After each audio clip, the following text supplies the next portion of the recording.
reports today in the London Sun. The word is that he's telling his few staff, he's only got a couple now, to address him as Sir still. And Wow. he's sitting there with his 6 or 7 dogs. He has lost his titles. He has lost his home. He has lost his freedom to a criminal investigation that could end with a life sentence. But in the windswept isolation of a Norfolk farmhouse, one man is clinging to the last thing he has left, the illusion of respect.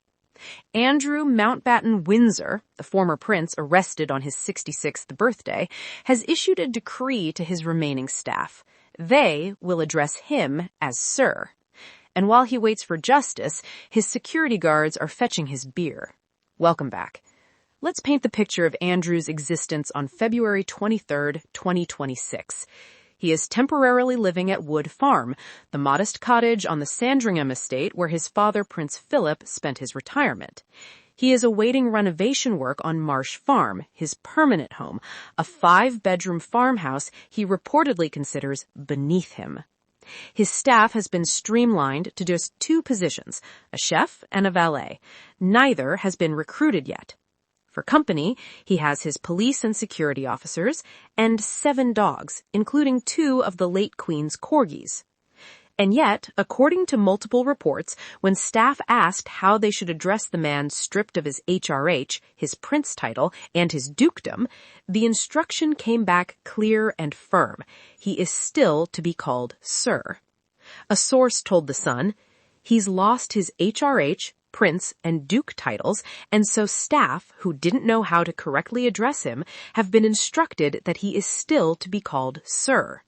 Sky News contributor Sophie Ellsworth confirmed the reporting, adding that despite an ongoing criminal investigation, Andrew is forcing his very few staff to address him still as Sir. The absurdity is almost Shakespearean. A man who once had valets, chefs, butlers, housemaids, cleaners, and an army of servants at Buckingham Palace now has a skeleton crew of 2, neither of whom have even been hired yet. At his former home, Royal Lodge, he commanded dozens. At Marsh Farm, when it's finally ready, he will have a cook and an all-round dog's body. A climb down, as one source put it, to the luxury he was previously afforded. And what of those security guards who currently provide his only human contact? Over the weekend, they were spotted at the local supermarket. Their mission? Stocking up on beer. Multiple images show guards leaving stores with shopping bags containing 2 packs of Madrí beer and pots of spicy instant noodles. They were the same guards who drove a shell-shocked Andrew back to Wood Farm after his 11 hours in police custody on his birthday. Think about that image. A former prince, under criminal investigation for potentially sharing state secrets with a convicted sex offender, sits alone in a farmhouse with his 7 dogs while his security team does the grocery run. And yet, the demand for deference remains absolute. Sir, they must call him. Not because he has earned it, not because the title is his by right anymore, but because he insists. This entitlement is not new. Former royal chef Dan Ottaway has described Andrew as more demanding than the rest of the royals, with a history of boorish behavior toward staff. A Sun exclusive revealed that Buckingham Palace staff were once trained to lay out Andrew's collection of teddy bears in size order every morning, handed a laminate to ensure it matched his exacting standards. Another story tells of Charlotte Briggs, reduced to tears after Andrew forced her to run up 4 flights of stairs at the palace to close his curtains, despite the fact he was standing right next to them. When he was finally forced to leave Royal Lodge last month, his response was reported, "I'm the Queen's second son. You can't do this to me." Even now, after his arrest, after the emails, after the photographs of him on his hands and knees over an unidentified woman, that sense of unearned privilege persists.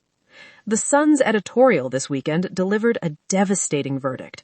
Nothing sums up his entitled attitude more than his obvious refusal to accept his VIP lifestyle is over.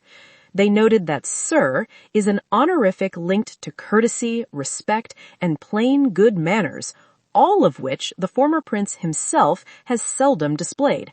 Yet he expects his remaining valet and chef to treat him with the total reverence he has so often failed to show others.